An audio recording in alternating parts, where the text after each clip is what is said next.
Olá a todos, eu irei fazer a apresentação para o primeiro seminário latino-americano de um estudo que foi feito que se chama Avaliação do Perigo de Contaminação do Solo em função de Sistema de Disposição Final de Resíduos Sólidos em valas.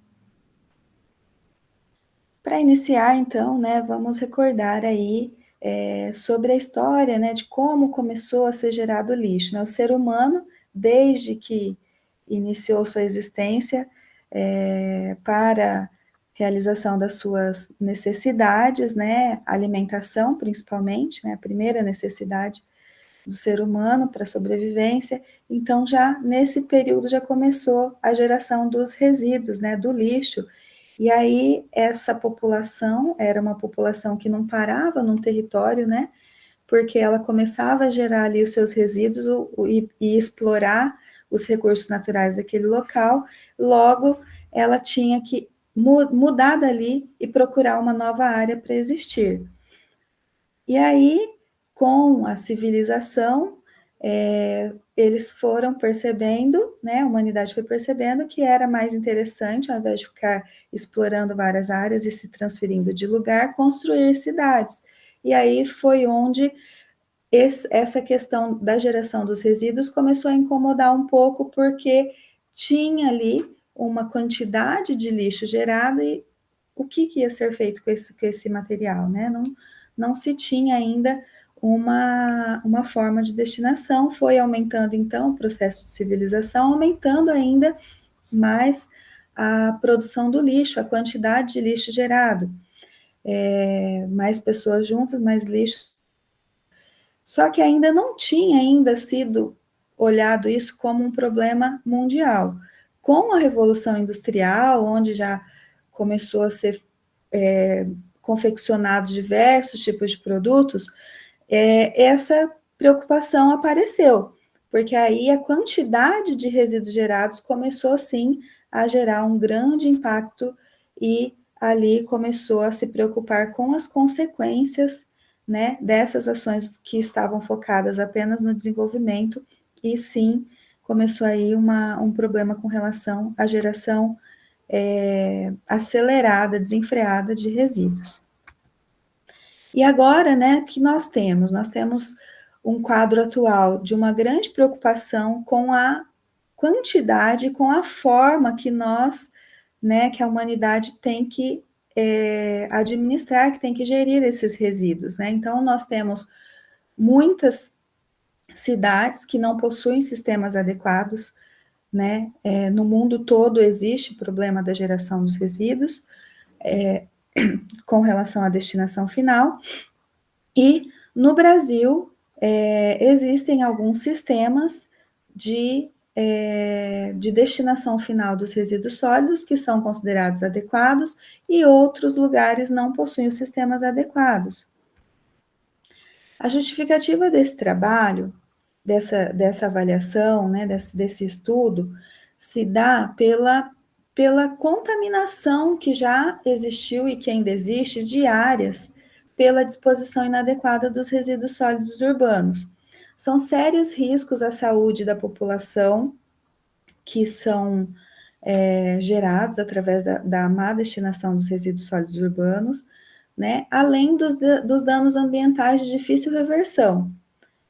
Auxílio à tomada de decisões necessárias para os municípios realizarem essa gestão, a escolha adequada do seu sistema de destinação final de resíduos sólidos, o conhecimento e a quantificação dos riscos desse sistema que nós escolhemos estudar, que é o aterro com o sistema em valas, a não obrigatoriedade de execução de sistemas de impermeabilização do solo, drenagem de chorume dos gases, bem como monitoramento das águas subterrâneas, também é um fator que é preocupante, Então, hoje não é obrigatório para esse sistema estudado, que é o aterro em valas, e isso é um fator preocupante. Então, a justificativa desse estudo também se dá por essa preocupação.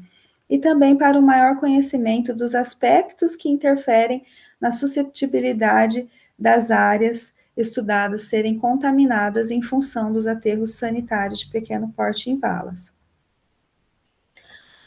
O objetivo foi desenvolver uma metodologia para a elaboração de carta de perigo de contaminação em função do sistema de disposição final de resíduos sólidos em valas, e aplicar essa metodologia em uma unidade de gerenciamento de recursos hídricos, a qual foi escolhida a UGRE 16. E também nós tivemos como objetivo fornecer subsídios para estudos de consequências dos aterros de disposição de resíduos sólidos em valas, com análise do perigo proveniente desse sistema, com ênfase ao perigo de contaminação do solo. Como aspectos legais, né, referente à destinação final de resíduos sólidos em municípios, focando em municípios de pequeno porte, tem-se na norma brasileira da ABNT, 15.849, elaborada em 2010, a definição do que é um aterro sanitário, né, que fala que é uma disposição no solo, sem causar danos à saúde pública e à sua segurança, minimizando os impactos ambientais, cobrindo, né, os resíduos com uma camada de terra ao final de cada jornada de trabalho, ou seja, diariamente todos os resíduos devem ser cobertos, né? O que diferencia de um lixão a céu aberto, que não tem essa cobertura dos resíduos. Tem também aí a definição, essa norma também traz aí o aterro sanitário de pequeno porte, que é uma disposição no solo de até 20 toneladas por dia ou menos, quando definido por legislação local, no caso no estado de São Paulo, esse limite para aterro de pequeno porte é de até 10 toneladas por dia. Considerados os condicionantes físicos locais, a concepção do sistema pode ser simplificada, adequando o sistema de proteção ambiental, sem prejuízos na minimização dos impactos ao meio ambiente e à saúde pública. Então, é falado aí que o sistema de pequeno porte é feito de uma forma simplificada, mas que não deve gerar impactos ao meio ambiente e à saúde pública. Aí tem a definição dos tipos de aterro sanitário de pequeno porte. Nós temos aqui o aterro sanitário de pequeno porte em valas, que é o mais utilizado pelos municípios estudados no estado de São Paulo, nesta UGRE. Nele, né, é aberta ali uma trincheira, né, cavado ali uma vala mesmo, e onde os resíduos vão sendo despejados e todos os dias cobertos com a terra do mesmo solo local. Aí tem também o método da trincheira, o método da rampa e o método da área. Mas todos eles são semelhantes, né? São abertas as valas e são aí destinados. A diferença, por exemplo, do método da rampa é que existe uma possibilidade de uma compactação melhor desse resíduo que é depositado na vala, porque com a rampa é possível que o equipamento faça uma compactação, então tem um aproveitamento melhor da área. Com relação aos aspectos legais, também temos a Lei Federal 12.305, de 2010, que instituiu a Política Nacional de Resíduos Sólidos.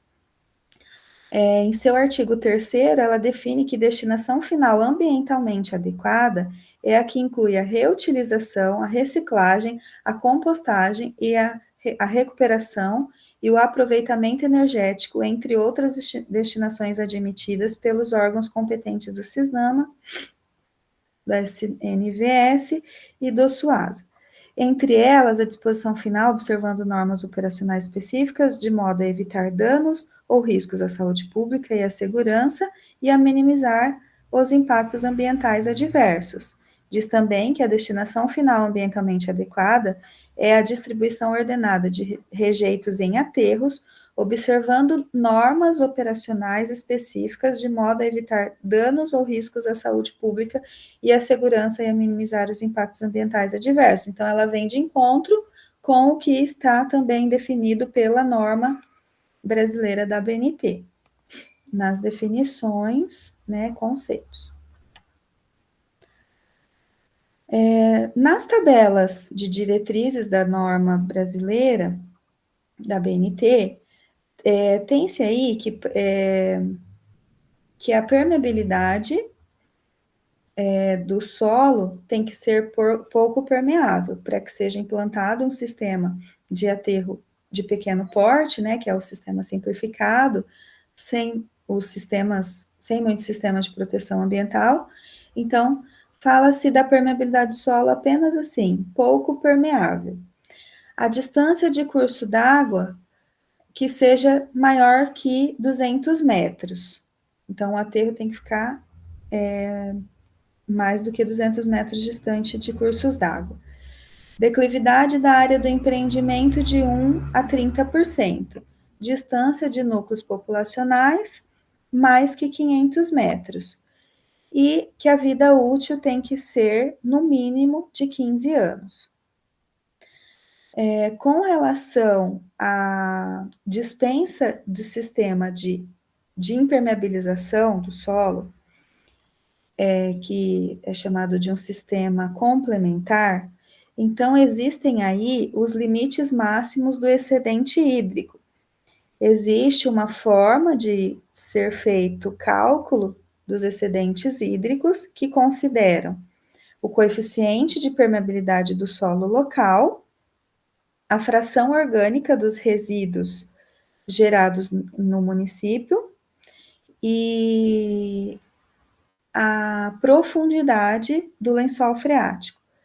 Então, para cada coeficiente, para cada correlação desses fatores, tem-se aí, então, o número do excedente hídrico, que é considerado como limite máximo para a dispensa da impermeabilização complementar. Metodologia.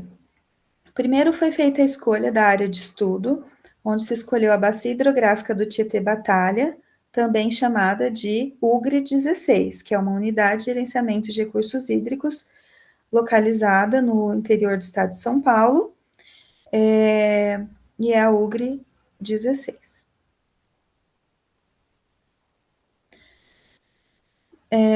Essa UGRE ela é composta por 36 municípios. Desses 36 municípios, 27 municípios são municípios de pequeno porte, ou seja, são municípios que geram até 10 toneladas de resíduos sólidos por dia. Desses 27 municípios que geram 10 toneladas por dia, foi feito um levantamento em quais deles existia o sistema estudado, que é o sistema de valas, em operação. E foram, então, obtidos 17 municípios, foram verificados 17 municípios que possuem esse sistema, os quais estão destacados no mapa em amarelo. Avaliação de perigo de contaminação do solo em função do sistema de disposição final de resíduos sólidos em valas, né? Foi feita, então, através dessa localização, né, das áreas, dos aterros, primeiramente. Com a localização das áreas dos aterros, foram feitos, então, os levantamentos das informações, das características dessas áreas, através das suas coordenadas geográficas, obtidas em consulta aos IQRs, que são os índices da qualidade dos aterros de resíduos elaborados pela CETESB. Para a caracterização da área, foram consideradas as áreas em alguns fatores, as áreas do próprio aterro e também as áreas dos seus entornos, que depois de localizadas foram analisadas, tomando como referência os fatores ambientais e antrópicos que esse estudo considerou. Então, foram esses os fatores ambientais, geologia, pedologia, geomorfologia, hidrografia, águas subterrâneas, área de proteção ambiental, fatores antrópicos, uso e ocupação do solo, densidades urbanas e rurais e composição gravimétrica dos resíduos. Então, foi entendido que esses são os fatores que influenciam aí no risco de contaminação pelo sistema do aterro em valas. Como critérios para pontuação dos níveis de perigo, foi feita uma metodologia se baseando na análise multicritério de decisão e nos resultados dos aspectos avaliados. Foram aplicadas notas de 0 a 10 para cada fator. Para cada uma das visões foram identificados os critérios restritivos à construção de aterros de resíduos sólidos em valas, baseando-se principalmente nas normas estabelecidas pela BNT e pela CETESB. A classificação do nível de perigo, a escala das notas aplicadas de 1 a 10, considerou o menor valor para situações de menor perigo e maior valor para situações de maior perigo. Como critérios para pontuação do nível de perigo, então, foram aplicados os pesos, um peso 2 para os fatores geologia, pedologia e uso de ocupação do solo, e para os demais fatores, um peso 1. Dados de população e geração dos resíduos sólidos urbanos já são, né, os resultados apresentados desse levantamento. Aqui tem os municípios e suas gerações de resíduos, todos com geração menor do que 10 toneladas por dia, que os tornam de pequeno porte. As formações da geologia, onde foi possível concluir que todos os municípios estão sobre rochas compostas de arenitos, material que possui alto teor de infiltração, o que é aspecto negativo para a implantação de aterros sem utilização de sistema de drenagem, do chorume, impermeabilização do solo, etc. Pedologia, que também apresentou aí a presença de solos da ordem dos latossolos, com textura média, os quais possuem elevada permeabilidade, algo que também torna os municípios frágeis, e é algo preocupante para a presença de um aterro sem sistema de permeabilização. A geomorfologia, a hidrografia, onde praticamente todos os aterros estudados estão, né, atendendo a distância mínima estabelecida pela norma, ou seja, estão respeitando o distanciamento de 200 metros. Somente atenção foi dada a 2 municípios que se encontram muito próximos desse limite de 200 metros. As águas subterrâneas, todos de acordo com os IQRs verificados desses municípios, todos estão com o coeficiente de permeabilidade menor que 10 a menos 6. Áreas de proteção ambiental, né? Foi verificado que tem 3 aterros inseridos dentro da APA Rio Batalha, que é uma área de preservação, de proteção ambiental. Uso e ocupação do solo, predominante na bacia hidrográfica, na maior parte pastagem e canavial. A composição gravimétrica dos resíduos sólidos, onde 50% dos municípios possuíam o dado, né, da sua composição gravimétrica. Os resultados foram avaliados através, então, dessas equações, onde foi feita a somatória, aplicando o peso para cada fator. Essa pontuação, essa avaliação foi feita através de consulta a especialistas, onde foram várias questões elaboradas e através de um formulário, os especialistas responderam e aplicaram as suas notas. Com essa avaliação, foi possível alcançar, então, aí uma média ponderada e um nível de perigo para cada município estudado. Como resultado, então, temos aí 0 municípios com casos de nível de perigo muito baixo, 3 municípios com caso de perigo de nível de perigo baixo, 3 nível médio, 6 nível alto e 5 nível muito alto. Então, nós temos aí um quadro preocupante com relação ao nível de perigo que o sistema em valas oferece para essa região que está utilizando esse sistema. Como discussão complementar e muito importante, nós temos aí com relação às dispensas do sistema de impermeabilização, porque nós temos a realidade que todos esses municípios, apesar dos níveis de perigo identificados, eles estão enquadrados como com excedente máximo de 188, que, segundo a norma, se enquadra como dispensado de sistema de impermeabilização. Considerações finais. Em uma análise geral dos 17 municípios estudados, 5 deles se encontram em uma situação de muito alto perigo de contaminação. Então, é muito importante que seja dada atenção a isso, a esses fatores, a esses critérios que foram considerados nesse estudo. Nenhum município apresentou um nível muito baixo de perigo, assim espera-se que esta análise possa auxiliar as tomadas de decisão da administração pública de cada municipalidade, bem como do Comitê de Bacia Hidrográfica do Tietê Batalha e órgãos licenciadores. Muito obrigada.